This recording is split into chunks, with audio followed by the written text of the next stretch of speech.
Hey, how's it going? Jason here, and today I am in the Pacific Northwest and we are visiting artist Dan Robinson at his garden, Elandan Gardens. Hi Dan, how's it going? Wonderfully, wonderfully. You mind if you give us a tour of your garden? Oh, it should be great fun. Come on, I'll show you some great stuff. This is an early picture and when we first cleared the land here. Oh wow. So it was just flat, and the building is here of course, and we're still looking the same way. Yeah. And this is the bonsai garden. I actually started with bonsai in 1957. I was working my way through college. I was studying forestry, but I'd been a tree kid growing up with just plants and trees. Yeah. And my uncle hired me, so I paid my way through college collecting trees in the mountains and selling them to landscapers. I started coming across some profoundly stunted, gnarly trees and realized that's what those Japanese guys put in the pots. And I did that for nearly 20 years. And just on your own? Just on my own, okay. Before I really got involved with, but I always had this collection of really great material. Yeah. When first people come into the garden, I always introduce them to this piece of wood here. This is the essence of bonsai. This is what it's all about. Structure, it's all about trunk, branch pattern, and the feeling of great age. It's an old juniper snag I found in Wyoming and carried it down, and it's been here for 25 years, and I've been introducing people into my idea of what the art's about. This is Big Boy, and he's assumed his usual position of wanting. He did the big boy. Well, I got drafted in '62. Yeah.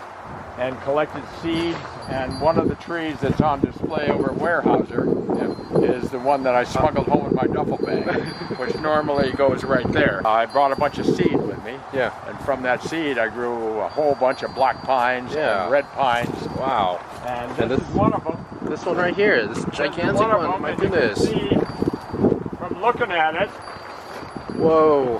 At one time it was a bonsai. It's been here for 25 years in the ground. Yeah.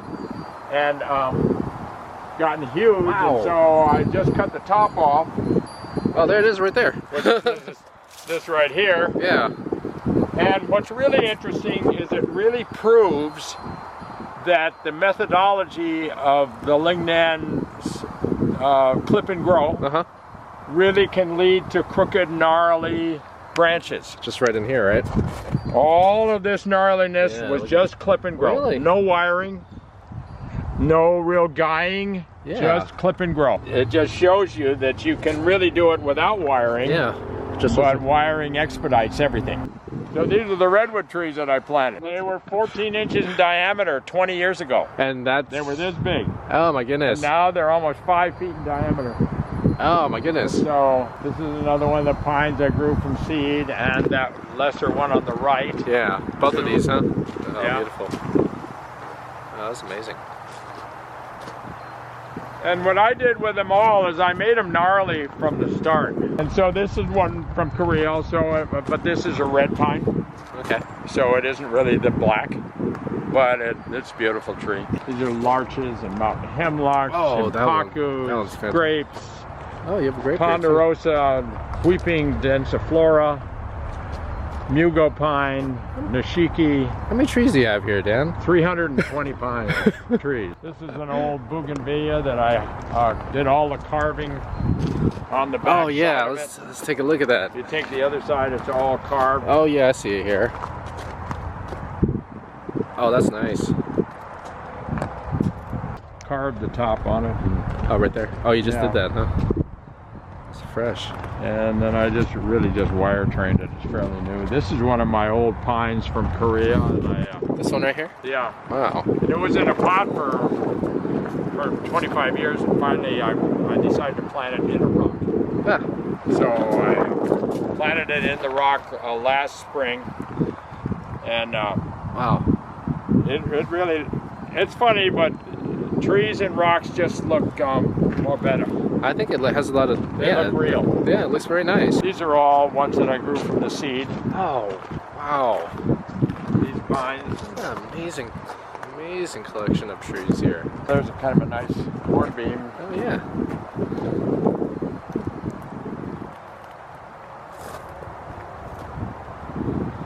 Dan, do you have a favorite tree? It's usually the one I'm working on. Right now I'm working on, I'm going to do a tanuki. It was a tree that I got and it died. Okay. and it's a bald cypress Okay. with a giant knee. And the knee had actually grown up and fused with the single branch on the tree. Oh. Huh. And because the tree had died. Yeah. And this fusion had occurred, so the tree was feeding Yeah. the knee. Yeah. Just unbelievable. The knee is just this decayed, gnarly, fabulous thing. And so I'm going to implant a bald cypress on it. Oh, okay. As a matter of fact, that's it standing there. See that skinny thing? I don't have the piece of wood here. You don't have the piece of wood, but that's the one you're going to put on it? That's what I'm going to implant in it. This one right here, right? Yeah. Oh, cool. So I'm going to implant that into that that big burrow of a piece of wood. I started the Tanuki thing way back. The big demonstration in Washington, D.C. at one of the national conventions back there. And I remember a bunch of Japanese guys came in and they were watching me. You know, I'm cutting the groove with a chainsaw. Yeah. A little electric chainsaw and showing people how to fit it in there. And they were just... How did they react? They loved it. All right, cool. Well, this is one of my favorite little creations here. This guy right here? Yeah. Look at that. The elm. So this is a little contorted elm that I got from Roy Nagatoshi. Oh yeah, you got this from Roy? Yeah, and I bought several of them. I planted in a tiny little pocket where you can't hardly even see it. Yeah. You know, it's... oh yeah, that's just, you mean like one of these cracks right there? Oh, goodness. The mountain hemlock, I just trained it all a year or so ago and made it gnarly and killed the tops. It originally had the top on here was like here. Oh, okay. And I'd cut it off in the mountains. It's about a 200-year-old mountain hemlock. Wow. And then carve this whole so I carved that top and killed it off and came down, and I also carved all the branches. Yeah. So I didn't leave them to be round. Yeah, you like did. A shari. Yeah, you did. You know, so I carve them all to make them gnarly. Yeah. And so there's just this harmony. My whole thing is, how can I make it, you know, I start with great stuff. Yeah. But what can I do to really enhance its age? Yeah. And almost without exception, great age is deadwood. Yeah. I mean, you can make gnarly branches, that all helps, but it's that deadwood. And so the enemy of bonsai is the concave cutter. Its whole concept is that then it'll leave a depression and it'll heal over flawlessly, and you'll have a flawless trunk. Yeah, which is not what makes a tree look old. You across the street over there? Oh yeah, right there. Look at 600-year-old tree. You know, but you were seeing some of that stuff up in the Olympics, weren't you? Yeah. From the time the seed sprouted, the top went one way and the white root tip went the other. Huh. Okay? And at maturity, which nobody knows for sure when that is, but in western conifers, it's about between 400 and 500 years. Okay. That distance becomes so great that the pump starts to fail. You can see how it happened there. See how it's going real strong and straight? Yeah. And then, oh, I'm having trouble getting water. Yeah. I can't go any taller. So that's maturity. Yeah. When it stops growing up. Yeah. And it's run into its limit. Of course, the root keeps growing. Yeah. So it dies down. Yeah. So in the real world of trees, trees die from the top down. And so root pruning shortens the roots, gives you vitality. But in nature, it doesn't happen. And so trees die down from the top to where the bottom branch finally isn't getting any water either because the roots are getting longer all the time. This thing right here is about 1,200 years old. That's from up in Canada. Oh, look at, and I'll show you another fascinating thing. Yeah. Look at this from the side. You can see how half of it's gone. Yeah. Okay? So that much is gone. Yeah. From this here, disappeared. Right? Yeah. Because of a thing called sublimation. Huh. So sublimation is the vaporization of wood under the influence of the sun. Okay. And so the wood slowly burns. This side was never in the sun, so all it is a shari. Okay. Okay? Oh, cool. But this is what ancient wood looks like. That's how it's... Not just the shari. Yeah. The shari's baby deadwood. Yeah. So ancient deadwood is this. Yeah, this is the ancient deadwood right there? Yeah. and that's what we're looking for right there. Or at least that's what you're trying Yeah. to create sometimes when you're carving. Well, that's You what tried I your try to best to- simulate it. Yeah. I can carve it to give it an interesting shape, Yeah. you know, Yeah. which is kind of instant. Yeah. And then you But got to wait for this. You know, I've carved this, but it takes a long time for it to sublimate. I see a trend in what, the things you're looking for, definitely. Well, it's gnarly. Hinoki cypress. Yep. Black pine, big old, real old Ponderosa down here. Oh, yeah. Growing out of a little This has like a dent in one of my son's rocks. It's like a little, oh my goodness. Look at that. Oh, that's amazing. Yeah, that came out of Wyoming. Ancient old guy. Yeah, azaleas, Yep. maples, and hemlocks, and gnarly rock, and lodgepole pines. Wow. Yellow cedars. What I like is all this work you've done right here. When I Like you collected- said, you put the cutter away and When I collected this tree, ground level was here. Oh, See how the bark is different? yeah. This was underneath that much accreted sphagnum moss. Oh, So it's about 800 years old. wow. And Oh, and that those- was when I underneath. was Amazing. when I was digging this thing or Yeah. trying to find it, I thought that those were roots on it. Oh, the ones coming off? Turned out they were a branch that was out here Oh, about really? 4 feet under the sphagnum moss. Yeah, because it was all covered, right? Yeah. Oh, yeah. It had gotten buried with the slow accretion of the sphagnum moss. Look at this. Gonna get buried with daylilies here pretty soon. Is it Rosebud Azalea? Yeah. Oh man, that's awesome. These are some trident maples, Yeah. one on a rock and then another hornbeam. And I didn't turn the water on for you here, but people can be surprised when they come back. This is a pretty neat old Japanese larch. This one right here? Yeah. Japanese larch right here. Wow. That's from 1970. Yeah. Oh yeah, there you go. I hollowed the trunk out. Yeah, you can see a lot more from this side. Twice I've hollowed that trunk out. Oh really? Yeah, but it keeps wanting to envelop Yeah. again. Well, we can go this way. Yeah, and then this giant are, cedar. Wow. Look at that thing. And this is a tree, I've never done anything to this. Oh, it's just It's just natural? the way it came out Yeah? of the mountains, yeah. Oh, that's awesome. That's actually nice, So Yeah, it's, well, the same thing with this.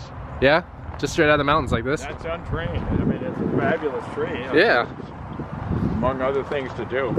Yeah, but just sometimes just the natural character of it. Well, yeah, I mean, It's beautiful. this is only 10 years old. From Really? seed. Yeah. I just Holy cut those tops off. smokes. Look at that right Yeah. there. 10 years old. Yeah.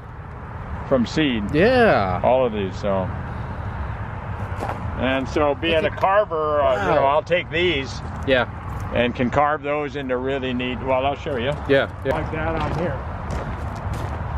Oh, yeah. There you go. And so they become value added. Now this is another larch, but this is from Nova Scotia. Oh, okay. And I just, last year I killed that front branch. This guy right here? Yeah. Because it was just too bushy Okay. and it looked too juvenile. And so, So you gave us some age. yeah, I just gave it a haircut. Look at the new growth on that. Oh, yeah, that was we all. cut that off yesterday. So this pond, you.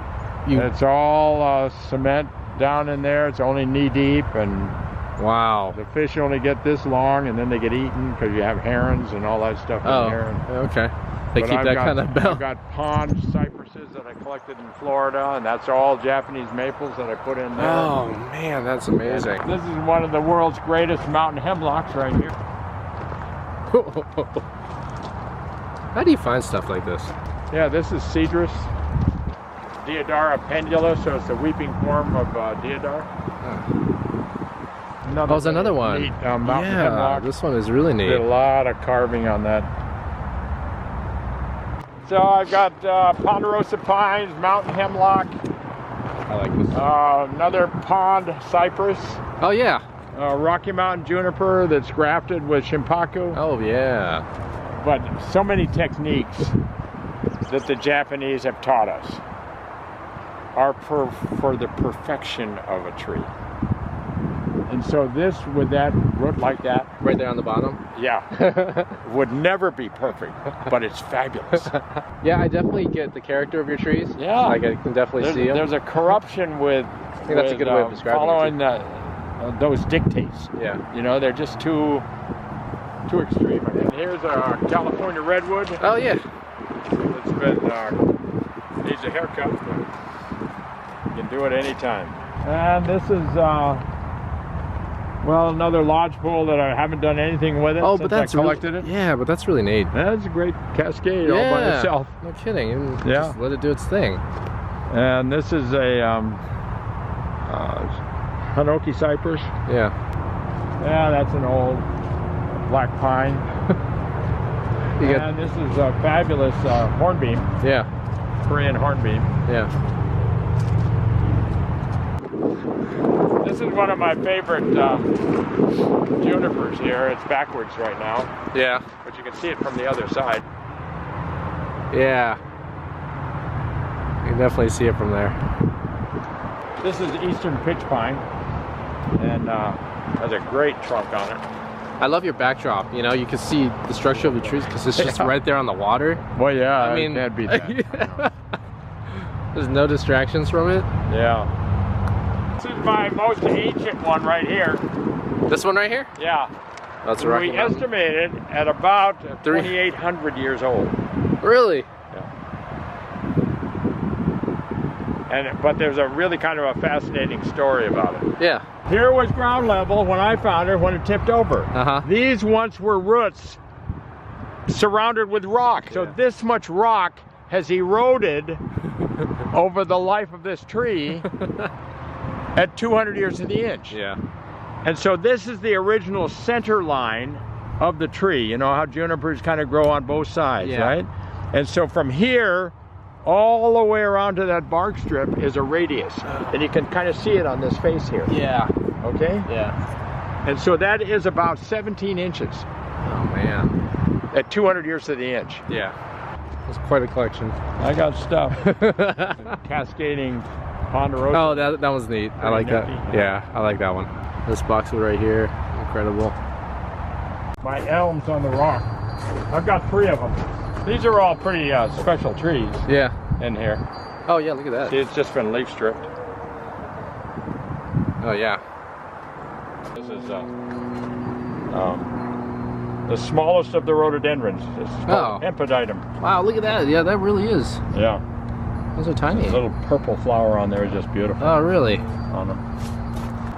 And this is one I grew from seed from Korea. Oh yeah. That's another favorite of mine. It looks like it's a Yamadori. It does. Actually, this is kind of a legacy tree. This was Oh really? imported from Japan right after World War II Oh. by a Navy nurse. Huh. And she had it in Seattle, and then she passed it on to a Mary McDonald, who then 20 years later passed it on to a Dr. Bruner, Huh. who had it for another 25 or 30 years. Oh. And then I got it from Dr. Bruner Yeah. in 1994. The lady who bought it as a nurse, it was a little shimpaku on a big rock. Yeah.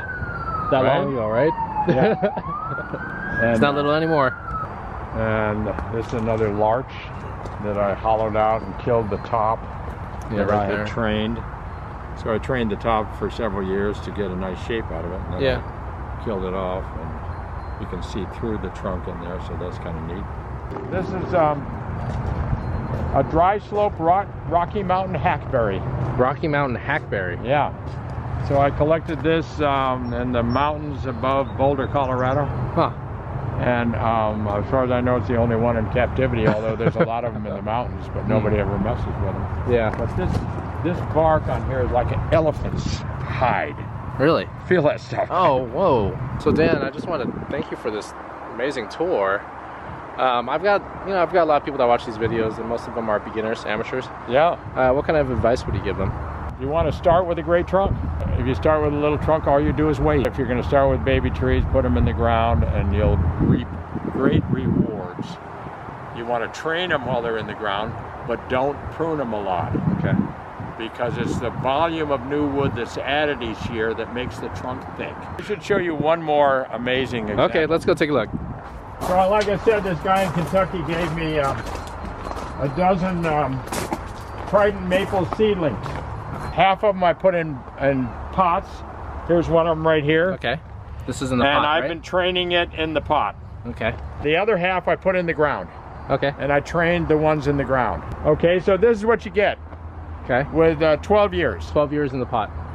Now, the ones in the ground, 2 years ago, so at 10 years, I dug them out Okay. and put them in pots. And on that table right there is one of those. That one right there in the beige pot? And I just potted it up this spring. This one right here. This one right here. So same... The same age. Same age. 12 years old. Dug up 2 years ago. Dug up 2 years ago. And you can see that I've made hollows in the trunk where big suckers had delivered the growth. And I have this kind of presentation. Yeah. And this kind of nabari in 8 years in the ground. Start with that. It's 100 years of waiting for that to achieve this size. Right. Right. Sound advice. Yeah. Thanks so do again. it. Thank you again, Dan. Thank you.